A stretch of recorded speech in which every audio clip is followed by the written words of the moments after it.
오늘 저는 누가복음 1장 26절에서 38절까지 말씀을 중심으로 하나님께 은혜를 입었느니라는 제목으로 말씀 나누겠습니다. 같이 한번 제목을 읽어보실까요? 시작. 하나님께 은혜를 입었느니라. 우리가 하나님의 은혜를 입고 사는 사람입니다. 누가복음 1장에는 침례 요한의 가족 이야기가 펼쳐집니다. 등장하는 인물이 두 명이 있었는데요. 사가랴라고 하는 아버지하고 엘리사벳이라고 하는 어머니, 둘이 부부였지만 자녀가 없었습니다. 나이가 많았습니다. 도저히 인간의 생각과 계산으로는 아기를 낳을 수가 없습니다. 인간이 아무리 애를 써도 아기를 낳기 어려운 상황입니다. 근데 누가복음 1장 13절에서 이런 말씀이 나와요. 사가랴야 하면서 천사가 나타납니다. 너 무서워하지 말아라. 너의 뭐가 하나님께 들린지라?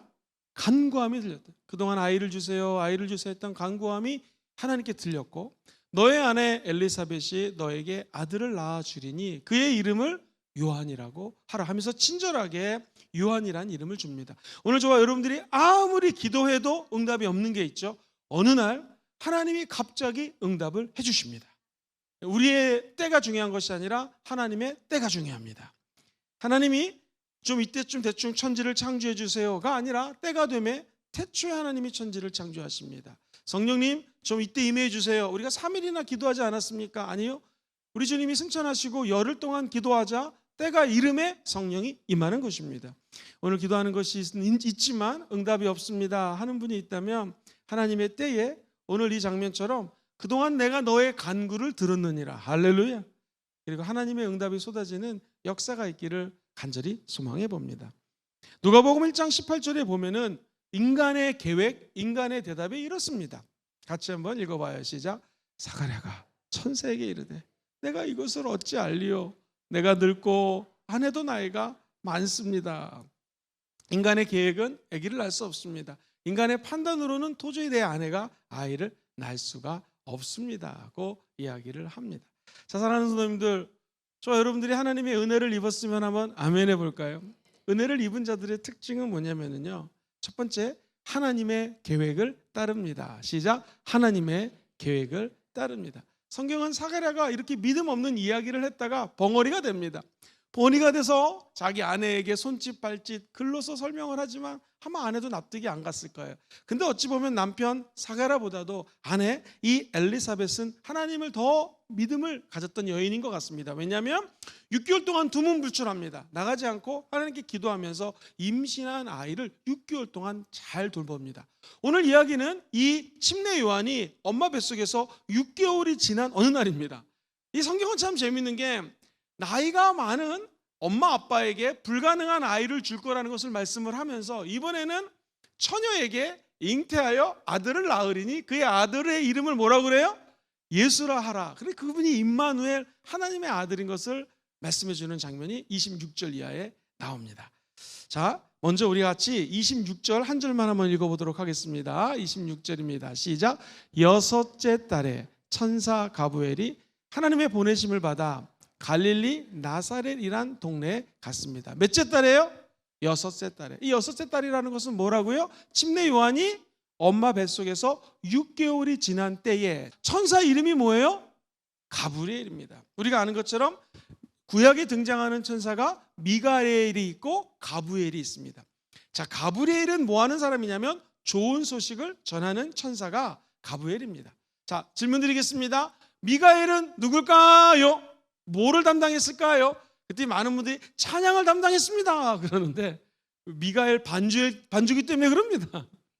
웃긴 얘기 하나 해드릴게요. 우리 주의 종들이 이제 새로운 주의 종을 뽑을 때는요, 남자분들 같은 경우에는 운전하시는 분, 일종이 있는 분들, 두 번째 기타라든가 악기를 다루는 분을 우선적으로 뽑습니다. 그래서 어떤 전도사님이 교회에 이제 전도사님으로 사역을 하고 싶으신데 운전도 못해요. 기타도 못 칩니다. 악기를 다룰 줄 아는 게 없습니다. 더군다나 음치예요. 그래서 이렇게 적었습니다. 운전은 못하지만 미가엘 반주기는 잘합니다. 최상입니다. 요즘에는요, 이렇게 미가엘 반주기를 하나 사다 놓으면 웬만한 노래를 다 틀 수가 있습니다. 음정도 바꿀 수가 있고 박자도 바꿀 수가 있고, 참 세월이 너무나 편해졌어요. 그래서 일반적으로 개척교회 가면은 반주자 없이 목사님이 미가엘 반주기를 놓고 이 노래를 하고 찬양을 합니다. 재미있는 것은 미가엘 반주기가요, 가사를 다 띄워줍니다. 그것 따라 부르고 이렇게 찬양하는 경우를 제가 봤습니다. 심지어 어떤 경우에는 찬양 집회를 하는데 미가엘 반주기를 틀어놓고 하는 것을 본 적이 있었습니다. 미가엘 반주기는 누가 만들었느냐? 여의도 순복음교회 장로님이 만들었습니다. 그 회사 사장님이 여의도 순복음교회 장로님이에요. 그분이 그런 간증을 하더라고요. 자기가 하나님 너무나 찬양하고 싶은데 그때만 해도 기타를 치거나 반주, 피아노를 치거나 이런 분이 없을 때는 혼자 찬양을 해야 된다는 거예요. 그러면서 떠올랐던 것들이 이 하나님을 찬양하는 기계가 하나 있으면 좋겠다 해서 찬양 전곡을 기계에 넣고, 노래방도 가서 노래를 하는데 왜 찬양을 하면 안 되나 해서 여러 가지 찬양과 음원과 심지어 성경 말씀을 집어넣어서 이게 계속 업그레이드해서 나오는 것이 미가엘 반주기입니다. 한번 장로님을 만나서 커피를 마시면서 이런 대화를 나눴습니다. 미가엘 이 반주기를 팔면서 사업이 좀 잘 되십니까? 그랬더니 장로님 말씀이 지금도 기억이 나요. 사업이 잘 될 때는 하나님께 찬양과 영광이 많은 교회에 퍼질 거 생각하니까 너무나 감사하고, 이 사업이 잘 안 될 때는 사업이 안 됨에도 불구하고 내가 먹고 살 수 있는 게 너무나 감사하고, 그럼 또 사업이 잘 되고 또 안 되고 이렇게 합니다 하는 얘기를 지금도 기억이 납니다. 사랑하는 우리 성도님들, 그렇습니다. 저와 여러분들은 그냥 그 장로님 말씀처럼 찬양하고 감사하면 됩니다. 사람이 어찌 맨날 좋은 일만 있을 수 있겠습니까? 잘 되면 잘 돼서 감사, 안 되면 안 돼서 감사. 그럴 때 하나님은 저와 여러분들을 찬양하는 삶의 도구로 사용하여 주실 줄 믿습니다. 가브리엘은 좋은 소식을 갖고 오는 천사라면 사실 미가엘은요, 군대 장관이라고 표현할 수 있어요. 군인들을 다스리는 엄격한 이 천사가 바로 미가엘입니다. 그런데 오늘 누가복음 1장 35절에는 굉장히 주목해야 될 말씀이 나옵니다. 먼저 35절을 한번 같이 읽어보겠습니다. 시작. 천사가 대답하여 이르되 성령이 너에게 임하시고 지극히 높으신 이의 능력이 너를 덮으시리니 이러므로 낳으실 바 거룩한 이는 하나님의 뭐가 된다는 거예요? 아들이라 일컬어지리라 라고 하면서 하나님의 아들이 태어날 것을 얘기합니다. 이 동네는 나사렛이에요. 고대 근동학자들의 의견에 따르면 나사렛에는요 1000명밖에 안 삽니다. 1000명. 우리 주일날 교회에 오시는 성도들이 요즘 1000명이 넘거든요. 화명성전 합쳐갖고 요 정도밖에 안 되는 아주 작은 마을입니다. 시골 마을이에요. 이곳에 하나님의 사자가 나타나서 느닷없이 마리아라고 하는 여인에게 네가 아들을 낳을 것인데 그 아들이 하나님의 아들을 낳을 것이라고 얘기합니다. 마리아라는 이름은 탁월하다라는 뜻이에요. 그래서 너무나 이름이 좋아서 그 당시에는 마리아라고 하는 이름이 너무나 많았습니다. 예수라는 이름도 많았어요. 여호수아를 이 히브리 말을 헬라식으로 표현하면 예수거든요. 그러니까 예수란 이름도 많고 마리아란 이름도 많습니다. 성경에 보면 우리 예수님은 나사렛이라는 동네, 가난하고 힘든 곳에서 태어날 것이라는 것을 말씀하셨기 때문에 나사렛의 성경 말씀을 이루기 위하여, 시작, 성경 말씀을 이루기 위하여 오셨습니다. 그리고 우리가 사도신경 금요일마다 공부하고 있는데요, 우리 예수님은 누구에게서 태어났어요? 동정녀. 그 당시 고대 근동에서는 제가 만약에 약혼을 하면, 오늘날 약혼식하고 3개월, 6개월 뒤 결혼식을 치른다고 하면 그때는요 무려 1년 동안 약혼 기간을 둡니다. 그 당시에는 나이가 어렸을 때 시집을 가고 장가를 갔기 때문에 1년 동안 약혼 기간이지만 아직 아기를 낳을 수가 없는 떨어져 지내는 상황입니다. 이 여인의 마리아의 남편 이름은 누굽니까? 우리 예수님의 육체의 아버지 이름이 뭐예요? 요셉이라고 하는 아버지. 나중에 또 설명을 하겠지만 요셉은 의로운 자였습니다. 또 하나님의 천사가 나타나서 네가 아내를 맞이할 마리아가 낳을 여인이, 그 아이가, 마리아가 낳을 아이가 예수님이고 하나님의 아들인 것을 그는 또 하나님의 뜻을 받아들입니다. 그러니까 남편과 아내가 참 대단한 것이, 이 믿음의 사람, 우리가 말씀드렸던 믿음의 계보를 이루어서 제사장의 반열에 들어갔던 사가랴, 그는 아기를 낳을 거라는 말에 아이고 우리 나이가 많아서 못 납니다 라고 의심을 가졌다면, 오히려 이 요셉이라고 하는 사람, 이 요셉은 다윗 쭉 올라가면 다윗이에요. 다윗의 아버지가 누굽니까? 이새죠. 성경에는 이새의 자녀를 통하여 메시아가 올 것을 약속했기 때문에 한번 따라해 볼까요? 성경의 약속대로 오신 예수님, 시작. 성경의 약속대로 오신 예수님. 이새, 다윗의 계통을 통해서 예수님이 오셔야 되기 때문에 요셉이라고 하는 사람을 통해서 오게 된다는 거예요. 자, 사랑하는 우리 성도님들, 우리가 이 땅에 살다 보면은요 나의 뜻이 있습니다. 그리고 하나님의 뜻이 있습니다. 마지막 사탄의 뜻이 있습니다. 항상 우리는 영적 전쟁을 한다면 이 세 가지 중에서 내 뜻을 내려버리고 마귀의 뜻을 던져버리고 누구의 뜻을 따라가는 거예요? 하나님의 뜻을 따라가는 것이 성도의 삶입니다. 내 뜻은요, 항상 쉬운 것, 편한 것, 그리고 빨리 가는 것, 이게 거의 내 뜻입니다. 마귀의 뜻은 뭐예요? 원수 마귀는 죽이고 도둑질하고 멸망시키는 게 마귀의 일입니다. 하나님의 뜻은 무엇이에요? 저와 여러분들이 영혼이 잘 되고 범사가 잘 되고 강건하기를 우리 주님은 원합니다. 하나님은 저와 여러분들이 1m를 앞으로 100m를 볼 수 있다면 하나님은 1000m, 몇천 킬로미터 앞을 보시는 분이 하나님이십니다. 그래서 우리가 기도해야 될 것은 하나님이 예상치 못한 길로 인도해도 감사하셔야 돼요. 왜냐하면 그 길이 오히려 가장 빠른 길이 될 수가 있습니다. 그리고 그 길로 가다 보면 힘든 일이 있고 좁은 길이고 어려운 일이 생길 수 있지만 결국에는 그 길 때문에 영생의 길로 들어갈 수가 있는 것입니다. 여러분 한번 성경에 보십시오. 노아라고 하는 사람은 악이 관영했습니다. 자기도 얼마든지 악한 짓을 하면서 세상에서 살 수 있었겠죠. 그런데 하나님의 음성이 들립니다. 자기의 뜻은 이렇게 가족들하고 아들 셋이랑 며느리랑 행복하게 살고 싶은데 느닷없이 방주를 지으라고 합니다. 자기 뜻을 내려놓습니다. 아마 마귀는 노아가 방주를 못 짓게끔 수많은 사람을 동원했을 것입니다.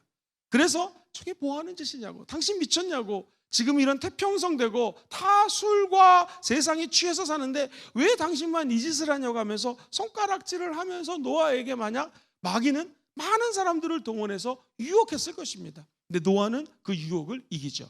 대략 120년, 어떤 학자는 600년, 모르겠습니다. 너무 오래전 이야기이기 때문에 적어도 100여 년 이상을 툭탁툭탁거리면서 하나님의 뜻을 쫓아서 방주를 짓습니다. 결과는 어떻게 되겠습니까?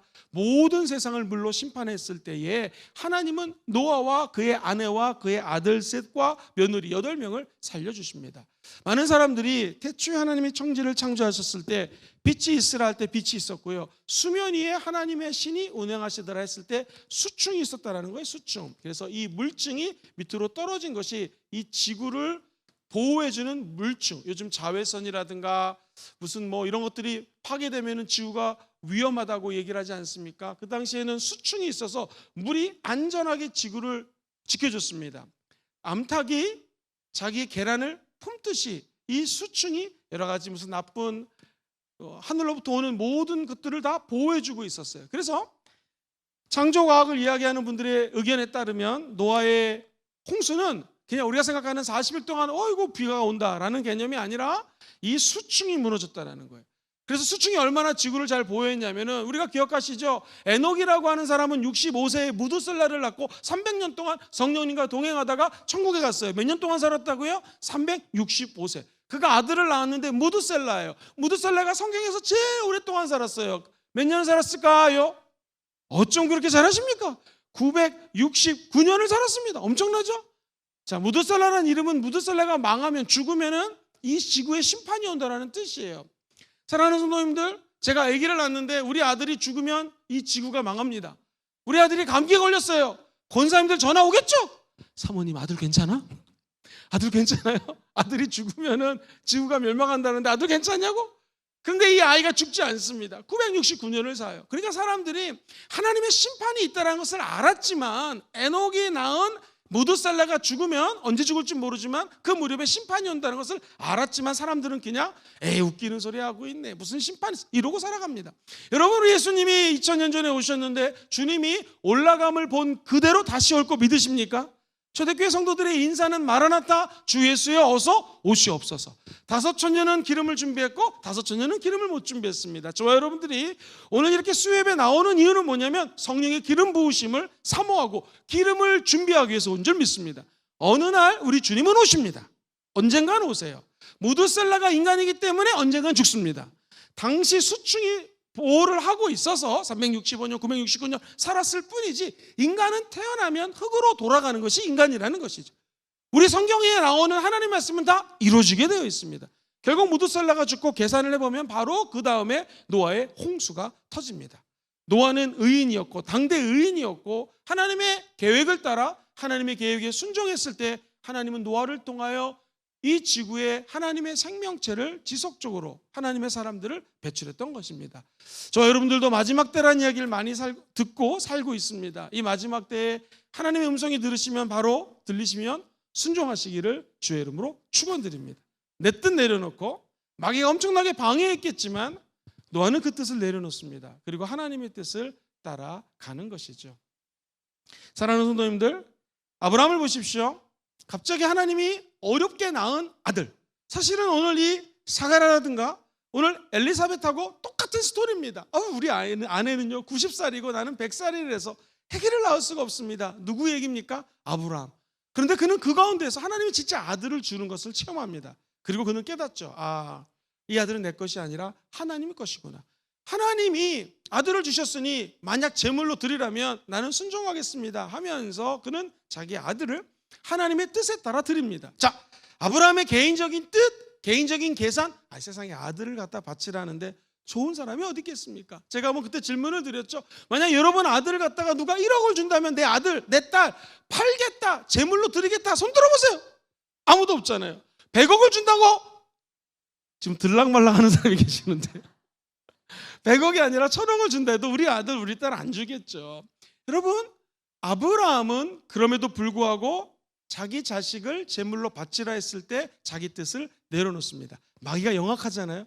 분명히 그 순간에 아브라함의 마음을 뒤집어 놨을 것입니다. 그거 봐라, 하나님 믿는다고 너에게 돌아가는 게 뭐냐? 아들 못 낳아서 그렇게 힘들게 하더니 결국에는 그 아들 뺏어가지 않느냐라는 부정적인 생각을 분명히 심어줬을 거예요. 예수님의 제자가 몇 명이죠? 12명. 그 중에서 예수를 판 제자 이름이 무엇입니까? 가룟 유다죠. 근데 성경에 보면 가룟 유다가 예수를 팔 생각을 마귀가 집어넣었다는 거예요. 마귀는 지금도 끊임없이 우리 생각을 괴롭히는 거예요. 여러분, 중요한 것은요, 마귀가 그렇다면 김영근 목사, 우리 성도님들의 생각을 다 알 수 있다 없다? 정답은 알 수가 없어요. 왜냐? 마귀는 전지전능한 하나님이 아니에요. 우리의 생각을 다 알 수는 없어요. 그러나 마귀는 나쁜 생각을 집어넣을 수가 있는 거예요. 가룟 유다에게 예수님을 팔 생각을 집어넣었던 것처럼 분명히 아브라함에게도 여러 가지 나쁜 생각을 집어넣었을 거예요. 아브라함은 자기 생각 내려놓습니다. 마귀 생각 내려놓습니다. 그리고 하나님의 뜻을 따라갑니다. 사랑하는 우리 성도님들, 이제 구정 명절이 다가왔습니다. 하나님은 끊임없이 저와 여러분들에게 말씀하고 계십니다. 중요한 건 내가 내 뜻을 내려놓느냐, 마귀가 주는 유혹을 내려놓느냐 하는 것입니다. 근데 우리 이 신약 시대는요, 이걸 인간의 힘으로 할 수 없기 때문에 우리 안에 누가 계셔요? 임마누엘, 예수님이 계셔요. 그래서 마귀를 우리가 싸우면 이길 수가 없는데 예수님이 우리를 대신하여 십자가에서 싸워주셨습니다. 그것도 모자라서 우리에게 성령을 보내주셨어요. 하나님의 뜻을 따라갈 수 있는 힘이 우리에게는 없고 내 능력을, 내 의지와 내 생각을 없애버릴 수 있는 파워가 우리에게 없고요. 마귀가 주는 유혹, 이거는 이기기가 더 어렵습니다. 우리에겐 사실 능력이 없어요. 그래서 성경은 얘기합니다. 스가랴서에 보면은 이는 힘으로도 안 되고 능으로도 안 되고 오직 야훼의 영, 성령으로 가능하다라는 거예요. 오늘 저와 여러분들이 기억해야 될 것은 하나님은 내 뜻 버리고 마귀 뜻 쫓아내고 주님을 따르라고 말씀하십니다. 그때 중요한 것은 무엇이냐면은 나에게는 이것을 이룰 수 있는 힘이 있다 없다? 없다라는 거예요. 오직 성령이 나를 도와야지 나는 이 길을 갈 수 있습니다 라고 성령님을 꼭 붙드시게 되기를 주의 이름으로 축원드립니다. 오늘 이 여인도 마찬가지였을 것입니다. 느닷없이 주님이 너는 은혜를 받은 자다 라는 말이 2번이나 나와요. 은혜를 받은 자요. 쉬운 성경에는 너는 은혜를 받은 여인이다고 얘기를 합니다. 은혜를 주신 하나님께서는 저와 여러분들에게 말씀하십니다. 네 계획, 마귀의 계획을 버리고 하나님의 계획을 따라가라는 것이죠. 그러면 하나님이 정말로 복을 주신다는 것입니다. 사랑하는 성도님들, 하나님은요, 복을 내릴 사람에게, 복 받을 사람에게 복을 내려줍니다. 예를 들어 보겠습니다. 조심해서 들으세요. 헌금하는 거, 헌금을 많이 한다고 복 받을까요? 그렇진 않습니다. 이 헌금을 하는 것은요, 상관관계는 있어요. 내 믿음을 표현하는 거니까 하나님께 드리면 진짜 물질적인 복을 받습니다. 그런데 꼭 헌금을 해야지만 이게 원인이 되어서 결과적으로 복을 받는다, 그건 아니에요. 하나님이 복 주기로 마음 먹은 자에게 복을 주시는 거예요. 그래서 오해하지 말아야 될 것은 내가 열심히 헌금한다고 물질의 복을 받는다, 꼭 그렇지는 않습니다. 열심히 봉사해야지 건강의 복을 받는다, 꼭 그렇지 않습니다. 건강도 물질도 누가 주시는 거예요? 하나님이 주신다는 거. 꼭 기억하시기를 주의 이름으로 축원드립니다. 그러면 질문 드릴게요. 복이 우리 자녀가 잘 되는 것만 복일까요? 내가 복을 받는데 물질에 엄청나게 복을 받았어요. 좋죠. 근데 이것만 복일까요? 복도 여러 종류가 있어요. 한번 따라해볼까요? 지혜와 명철. 만약 어떤 분이 하나님부터 지혜와 명철을 받았다, 이것도 복 중에 엄청난 큰 복을 받은 것입니다. 그래서 물질의 복을 받은 사람도, 건강의 복을 받은 사람도, 지혜와 명철을 받은 사람도 하나님 나라에 함께 일을 할 수 있는 은혜를 입은 자들이라고 주님은 얘기해 주시는 거예요. 그리고 그 은혜에 감사하는 자들에게는 더 큰 은혜를 부어주시는 거예요. 만약 이 가운데 건강하신 분이 있다면 감사하시고 하나님을 위해서 정말 감사함으로 나가면 하나님은 또 다른 은혜를 부어주시고요. 물질을 받았다고 자만하시면 안 되고 그 물질을 위해서도 하나님을 쓰고 내가 그냥 청직입니다, 관리하는 자입니다 라는 마음으로 나가면 하나님 더 큰 물질의 복을 부어주시는 거고요. 이 두 가지 복뿐만 아니라 지혜도 복이고요. 어떤 사람이 나를 보면 남이 너무나 편안하다고 합니다. 그러면 그것이 하나님부터 받은 복입니다. 믿으십니까? 그러면 이 복을 가지고 많은 사람들에게 평강을 줄 수 있다면 이것도 최고의 복이라는 것이죠. 그러므로 은혜라고 하는 것을 우리 인간적인 계산 방법으로 하는 생각들 다 내려놓으시기를 주의 이름으로 축원드립니다. 은혜라고 하는 것은 카리스라는 단어인데요, 이것은 하나님이 내 노력 없이 한 것이 없는데 하나님이 거저 준 것을 은혜라고 얘기를 하는 거예요. 예수님, 저와 여러분들이 뭘 해서 예수 믿었을까요? 아니요, 하나님이 세상을 이처럼 사랑하사 저와 여러분을 이처럼 사랑해서 예수님을 보내주신 거예요. 이게 은혜입니다. 우리는 그 예수를 믿었더니만 영생을 얻고 교회에 출석할 수 있는 길이 열리게 된 것이죠. 우리 예수님은 지금도 인구 1000명쯤 되는 나사렛이라고 하는 작은 동네에 찾아오셔서 한 여인에게 믿음을 테스트하십니다. 네가 나의 은혜를 입었노라 하면서 네 뜻을 따르겠니? 내 뜻을 따르겠니? 내 뜻을 따르겠니? 마귀의 유혹에 넘어지겠니? 그때 이 마리아라고 하는 여인은 놀랍게도 정말 탁월한 결정을 하죠. 주는 주님이시고 나는 당신의 여정이오니 당신의 말씀대로 되기를 원하나이다. 우리들도 오늘 기도하다 주의 음성을 들을지어다. 우리는 부족하고 연약한 종이오니 주님의 말씀 그대로 이루어지기를 원합니다. 그런 고백이 저와 여러분의 입술을 통하여 나타나기를 주의 이름으로 축원드립니다. 진짜 마리아, 탁월한 이름을 갖고 있었던 그 여인은 이 믿음의 고백 때문에 탁월한 믿음의 사람이 됩니다. 2024년도가 시작된 지 한 달이 지났습니다. 마귀는 올 한 해 마귀의 계획대로 저와 여러분들을 인도하려고 별짓을 다 하고 있을 것입니다. 우리 자신도 자아가 있기 때문에 내 뜻을 따라가려고 생각하는 경우가 있을 것입니다. 꼭 기억하십시오. 내 뜻 내려놓고 마귀의 뜻을 예수 이름으로 물리치시고 성령과 더불어서 하나님의 뜻을 따라가십시오. 그러면 나를 향한 하나님의 계획이 이루어지게 되어 있습니다. 우리를 향한 하나님의 계획이 이루어지게 되어 있습니다. 제가 어떤 초신자에게 질문을 드렸습니다. 목사님, 교회 오니까 참 마음이 평안한데 도대체 헌금을 드리면 이 헌금이 어떻게 쓰여집니까? 우리 가정에서도 물을 쓰면 수도값을 내고 전기값을 냅니다. 전기를 썼으니까 이거 내지 않으면요 전기가 끊깁니다. 나중에는 물이 끊겨버립니다.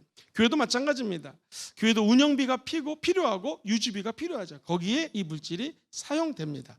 그런데 이 헌금이라고 하는 것은요, 하나님이 나에게 은혜를 주셨기 때문에, 한번 저를 따라볼까요? 하나님 은혜의 세계에 참여하는 것. 시작. 하나님 은혜의 세계에 참여하는 거예요. 뿌듯하고 자랑스러워요. 근데 그것이 또 의무이기도 합니다. 예를 들어 볼게요. 우리나라 대통령 엄청난 특권이 있습니다. 대통령 되면 여러분 감옥에 있는 사람도 빼낼 수가 있습니다. 대통령 한마디면은 우리나라 정치, 경제, 문화, 사회의 모든 리더십들을 움직일 수 있는 엄청난 특권이 있습니다. 그거 큰 축복이죠. 은혜죠. 그러나 대통령 되는 거 쉽지 않습니다. 되고 나서도 엄청난 책임이 따릅니다. 사랑하는 성도님들, 담임 목사님이 되는 거 축복이고 은혜입니까? 아닙니까? 엄청난 은혜죠. 담임 목사가 되면은 그다음부터 안 보이는 것들이 보여요. 내 눈에 왜 이렇게 쓰레기가 많이 보이는지 모르겠어요. 지나가다 보면은 우리 교회 앞에 현관에 플랜카드를 붙여놓는데요. 아이고 저거 우리가 바꿔놓은 건데 붙여야지. 이 담임 목사의 눈에는요 별의별 게 다 보입니다. 어떤 성도가 시무룩하게 있으면 오늘 그 성도님 왜 시무룩하게 왔나? 집에 가스불을 틀어놓고 왔나? 왜 이런 생각이 들어요? 별의별 생각들이 다 납니다. 대통령이라고 하는 거, 어떤 직분을 맡는 거 특권이죠. 그러나 거기에는 엄청난 책임이 따릅니다. 이 하나님의 은혜도 마찬가지예요. 하나님의 은혜를 받으면 그거 축복입니다. 아무나 은혜를 받지 못해요. 아무나 천국 가지 않습니다. 그런데 거기에는 또 그 사람이 마땅히 해야 될 의무가 있어요. 그 중에 하나가 헌금이라는 것이죠. 그렇다면 목사님, 아직은 믿음이 없어서 헌금 안 돼. 전혀 상관이 없습니다. 한 달, 두 달, 10달, 1년, 2년 헌금 안 드려도 상관이 없습니다. 이 믿음의 공동체에 은혜 받는 자로 참여하다 보면 어느 날 나도 하나님의 은혜의 공동체에 헌신을 하고 싶다, 헌금을 하고 싶다, 몸을 드리고 싶다, 그런 생각이 든다는 것이죠. 은혜는 무엇인가? 특권이자 하나님이 나에게 주신 은혜에 보답을 하는 것이 바로 은혜 받은 자가 마땅히 해야 될 거라는 것이죠. 사랑하는 성도님들, 누가복음 1장 28절 보면 이런 말씀이 나와요. 그 다음에 30절 읽을 거니까 미리 준비하세요. 같이 읽어볼게요. 시작. 그에게 들어가 이르되 은혜를 받은 자여 평안할지어다. 주께서 너와 함께 하시도다. 30절도 한번 올려주세요. 시작. 천사가 이르되 마리아여 무서워하지 말라. 네가 하나님께 뭐를 입었어요? 은혜를 입었습니다. 아하, 은혜를 입은 자들은요, 하나님, 내가 은혜 입은 자입니다. 이제 그 많은 축복과 은총과 하나님의 사랑을 받았으니 나도 은혜 받은 자로서 내 삶으로 주님을 섬길 수 있도록 도와주시옵소서 라고 하나님께 올바로 기도하고 올바른 길을 따라가려고 애쓰는 사람이 은혜 받은 자의 삶이라는 것입니다. 이 세상을 살다 보면요, 세상에 저에게 이단이 편지가 와요. 난 성도 편지인 줄 알고 열어봤더니 안녕하세요 목사님, 저는 아무개 이단인데 신천지라고 말씀을 드릴게요. 신천지인데 목사님은 어찌하여 거짓된 이론을 믿고 계십니까? 우리 신천지로 오십시오. 이렇게 편지가 오요. 내가 웃겨가지고 진짜 이단이요, 하나님의 뜻과 하나님의 말씀에 순종하지 못하고 오히려 엉뚱한 곳으로 빠지라고 수많은 유혹들이 다가옵니다. 은혜 받은 자들은 그런 그릇된 길을 가지 아니하고 끝까지 십자가의 길, 하나님의 길을 가는 자가 저와 여러분인 줄 믿습니다. 이 길이 쉽지 않기 때문에 하나님은 저와 여러분들에게 성령님 눈에 안 보이고 하나님 눈에 안 보이니까 눈에 보이는 이 말씀을 주신 거예요. 37절 같이 읽어보겠습니다. 시작. 대저 하나님의 모든 말씀은 능하지 못하심이 없느니라. 하나님의 계획이라면 이루어집니다. 그죠? 나사렛에서 태어났던 예수님, 베들레헴으로 갔던 예수님, 그리고 그 모든 하나님의 사역을 이룬 메시아, 이것은 하나님의 말씀을 이루기 위해서 동정녀 마리아에게 태어나신 것이죠. 그리고 다윗의 후손인 요셉의 계보를 통해서 나타난 것입니다. 이것을 이룰 수 있는 하나님의 뜻을 따라가고 은혜를 끝까지 지키기 위해서 필요한 것은 결국 하나님의 말씀입니다. 주의 말씀은 영원합니다. 믿으시면 아멘 해볼까요? 그 영원한 말씀 따라가는 여러분 되기를 주의 이름으로 축원드립니다.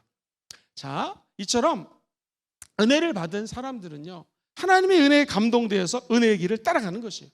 두 번째, 은혜 받은 자들은 저를 한번 따라해 볼까요? 하나님의 아들을 믿습니다. 시작. 하나님의 아들을 믿습니다. 많은 사람들이 하나님이 있는 것은 알아요. 그런데 그 아들이 있다? 그럼 왠지 믿기가 어렵습니다. 재밌는 얘기 하나 해드릴게요. 4대 성인의 한 사람이 소크라테스거든요. 제자가 있었어요. 제자 이름이 크리톤이라고 하는 제자에게 이렇게 죽기 전에 유언을 합니다. 우리 예수님의 마지막 유언은 무엇이었어요? 하늘과 땅의 모든 권세를 내게 주었으니 너희들은 모든 민족으로 제자를 삼아 아버지와 아들과 성령의 이름으로 침례를 주고 너에게 가르쳤던 모든 것들을 그들이 지켜 행할 수 있도록 해라. 내가 세상 끝날까지 너희와 함께 한다는 유언을 남기셨죠. 그런데 소크라테스의 유언을 한번 들어보십시오. 얘야, 내가 닭 한 마리 빚을 진 것을 갚지 못하고 가니 자네가 대신 갚아달라. 그리고 죽었습니다. 자기 죄가 떠오르는데 자기 죄 문제를 어떻게 할 수가 없어서 죄 가운데 죽는 것이 인간이라는 것이죠. 여러분, 4대 성인 중에 또 다른 사람이 공자인데요, 그 제자가 게로라고 있었어요. 이렇게 이야기를 합니다. 제자가 죽음이라는 게 무엇입니까? 그랬을 때 공자가 유명한 말을 남기죠.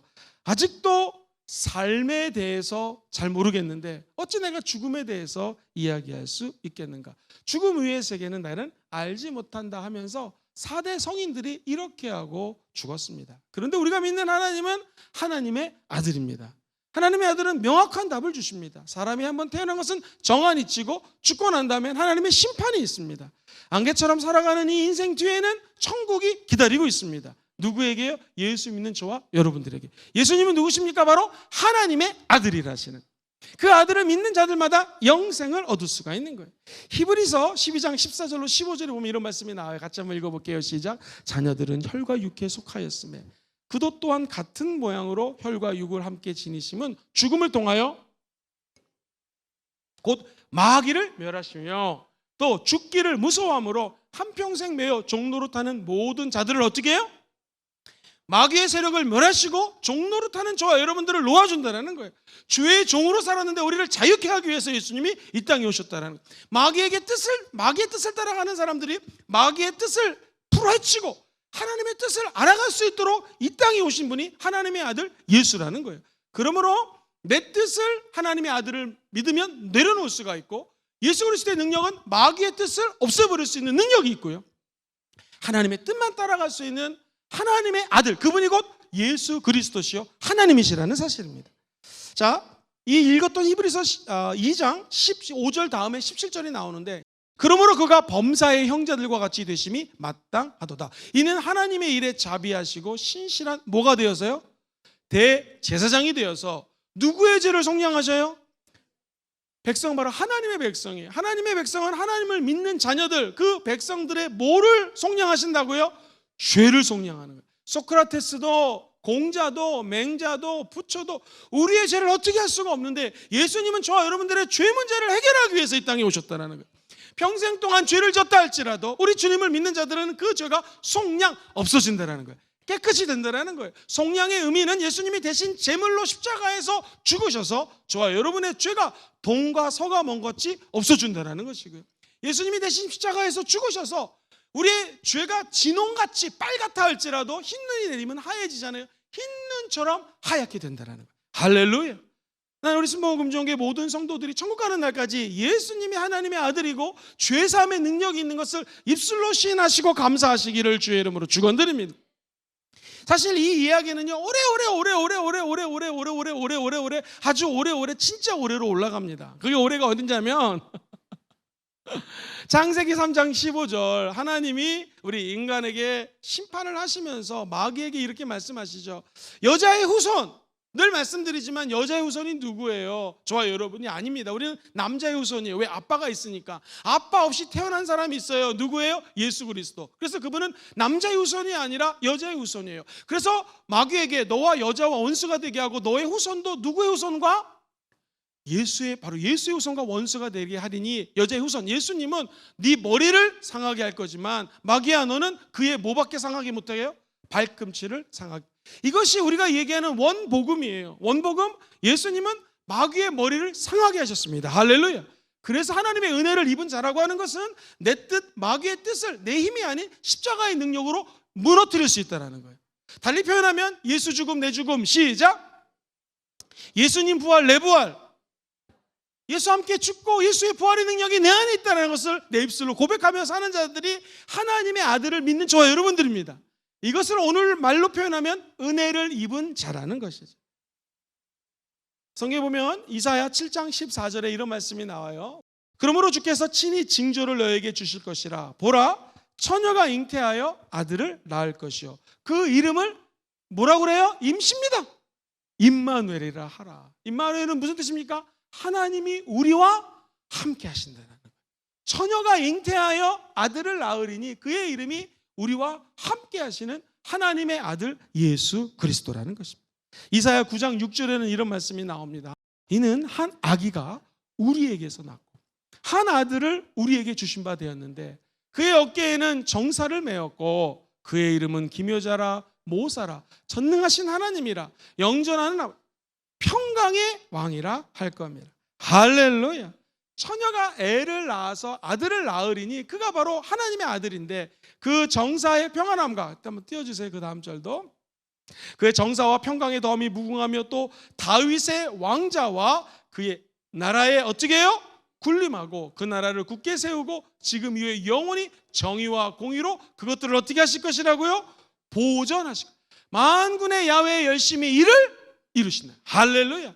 만군의 야훼 열심히 그의 천사 가브리엘을 보내줬고 마리아에게 처녀가 잉태하여 아들을 낳으리니 임마누엘이라는 이 하나님의 말씀을 이루시고요, 모사여 기묘자여 창조자여 우리를 치료하실 분이요 영원히 하나님의 다윗의 왕자를 뛰어들 분이 예수 그리스도이심을 이 마리아라는 여인에게 나타내 보여주셨다는 거예요.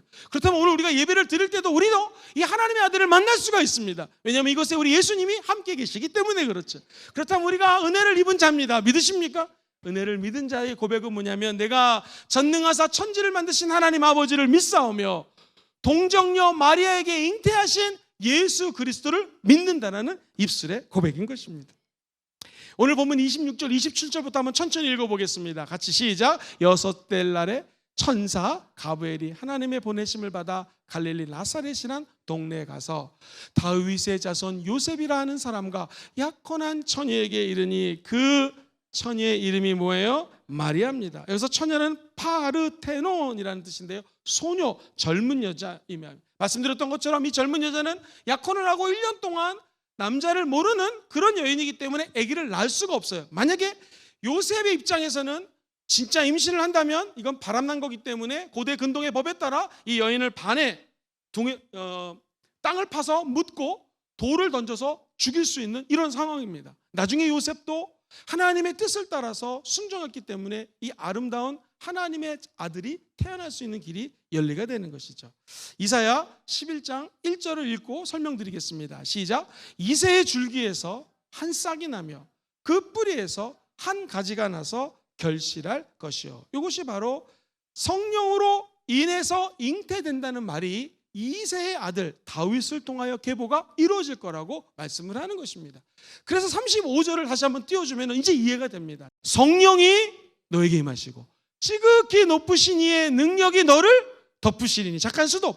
성령이 너에게 임하시니까 지금 지극히 높으신 하나님의 능력이 너를 어떻게 해요? 덮으신다는. 이야, 오늘 저와 여러분들이 성령의 임재 때문에 하나님의 능력이 우리를 덮게 되기를 주의 이름으로 축원드립니다. 이것을 우리 성령님이 임재하셔서 지나가기를 소망합니다. 우리를 덮으실 때 죄가 덮어질지어다, 우리의 생각이 덮어질지어다, 우리의 고집도 덮어질지어다, 마귀의 계획과 악한 생각들이 다 덮어질지어다. 할렐루야. 하나님의 임재가 있으면 우리의 모든 것들을 다 덮어버린다는 거예요. 그리고 하나님의 뜻을 밝게 알려준다는 거예요. 35절 밑에서 두 번째 주도 읽어보겠습니다. 시작. 이름으로 나실 바 거룩한 이는 하나님의 아들이라는 거예요. 할렐루야. 그 하나님의 아들이 저와 여러분과 함께 있습니다. 목사님, 하나님의 아들을 믿으면 우리에게 주는 아까 얘기했던 은혜는 무엇입니까? 축복은 무엇입니까? 그 축복 중에 제일 큰 축복이 바로 평안이라는 것입니다.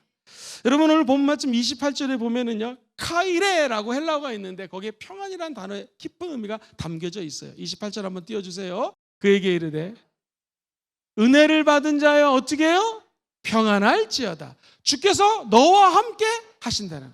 이야, 저와 여러분들에게 은혜를 받은 자여, 이게 카이레인데요, 이 말이 뭐냐면 하나님의 아이를 잉태했으니 지금 이 여인은 만약 잉태해야 되는 게 사실이라면 불안할 겁니다. 내가 아직 남자를 모르는데 어떻게 아기를 낳을 수가 있지?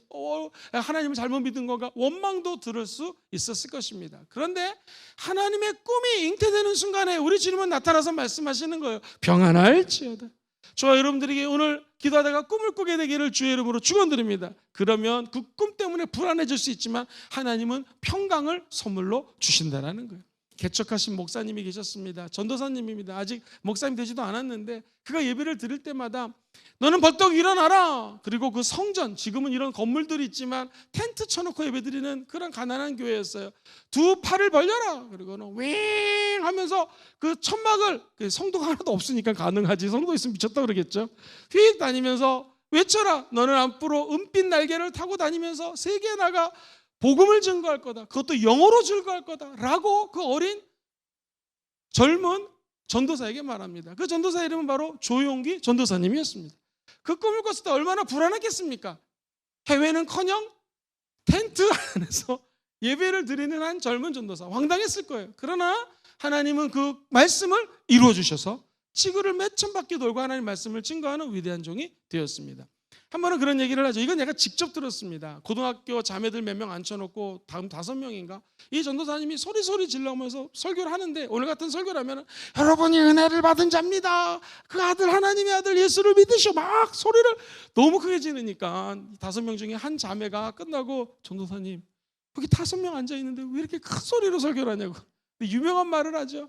지금 내 눈에는 다 1000명이 아니라 3000명이 보이는 것입니다. 그러니까 사실은 황당한 거예요. 5명 앉혀놓고 자기 눈에는 3,000명이 있다고 생각하시고는 막 설교를 했던 것이죠.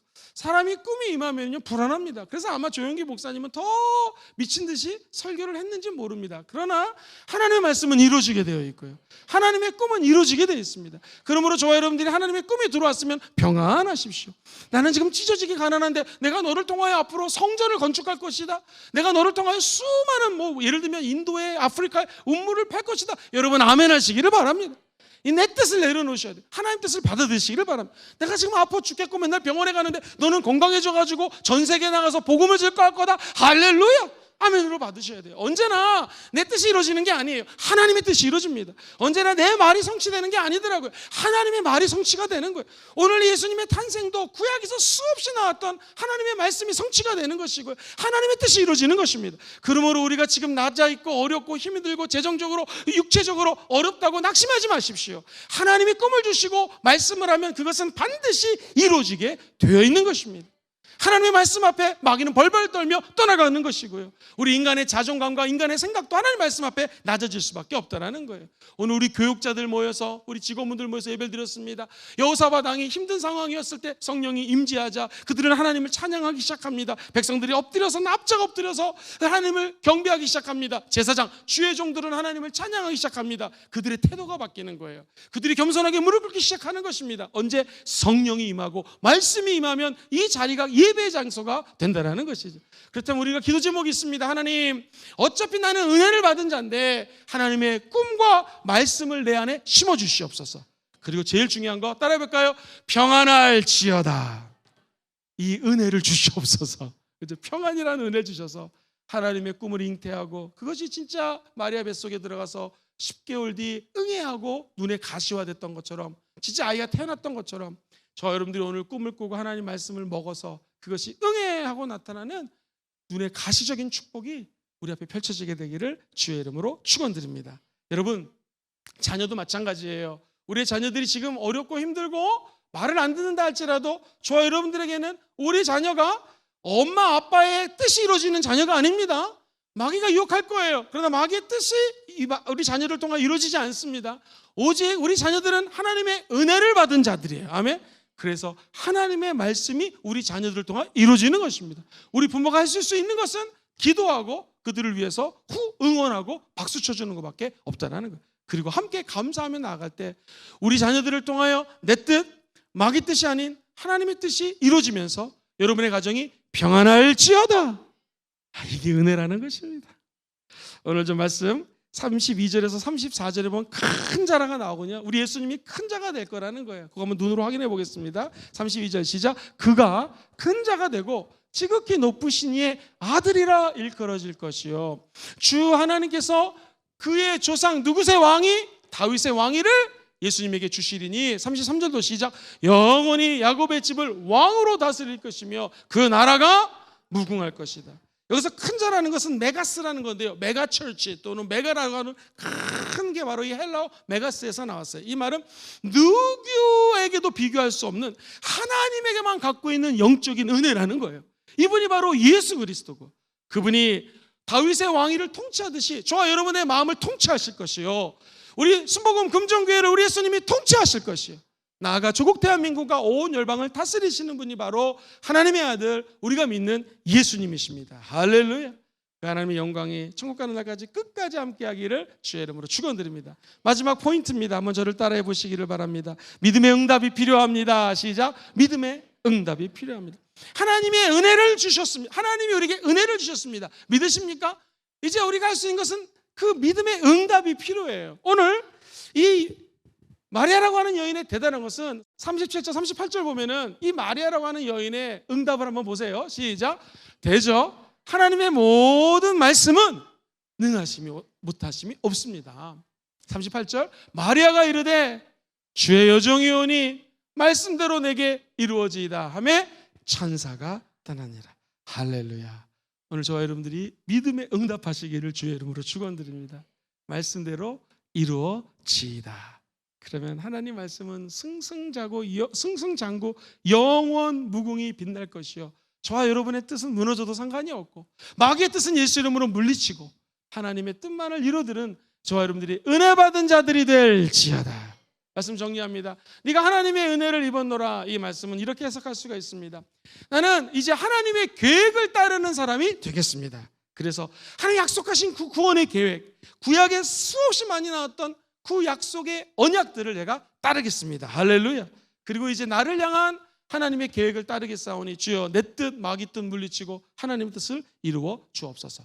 큰 두 번째입니다. 그럼 우리는 은혜를 받은 자는 누구를 믿는 것입니까? 시작. 하나님의 아들을 믿는 것입니다. 하나님의 아들이 우리에게 주는 선물은 무엇입니까? 평안할지어다. 여러분 어떤 꿈을 받든지 강하고 담대하십시오. 평안하십시오. 우리에게 필요한 것은 한 가지입니다. 믿음에 뭐가 필요해요? 응답. 저는 주님의 연약한 여종이오니 말씀대로 이루어 주시옵소서. 하나님의 은혜를 받은 자이오니 하나님의 뜻대로 우리를 인도하여 주시옵소서.